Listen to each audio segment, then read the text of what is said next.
The Liberal government has put through laws that put in place what are called local planning panels. Sounds nice, doesn't it? Sounds local.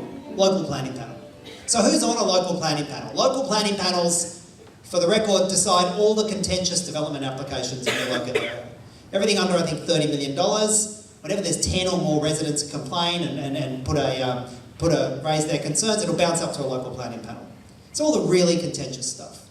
Councillors are prohibited from being on the local planning panel. So the people you elect and can throw out when they stuff it up, they are not allowed. Prohibited, statutorily prohibited. There is, however, a chair.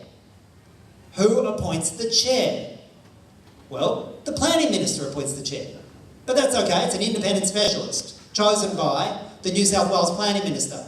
Who here thinks New South Wales planning ministers have a history of being incorruptible? Anyhow, apparently it's an anti-corruption measure.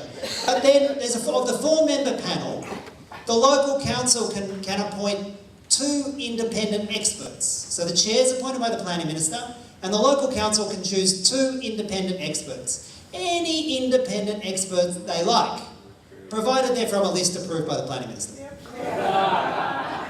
And we are seeing senior lawyers who are paid in their day job by the big end of town, senior planners and architects who are paid by developers in the development industry. They're the people who are the chairs and the independent experts from lists and choices made by the planning minister. It's all over Sydney. And then the local council gets to choose the buddy, the community representative who makes up the 4th member of the panel. And that actually is whoever the local council chooses, provided it's not a council. But get this, the community representative is meant to be representing the interests of the community. You know, it's the sounding board. How does the community feel about this particular development? That's why you have a community rep. The rules have recently been published about how these planning panels are to operate.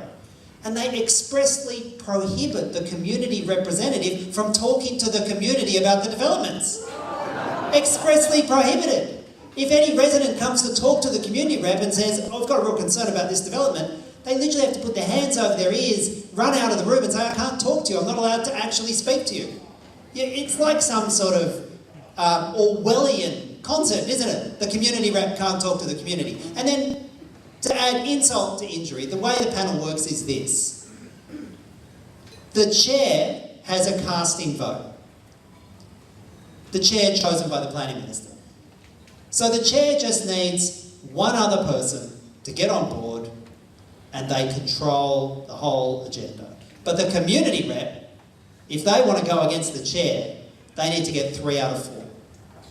It's stacked against you from the outset.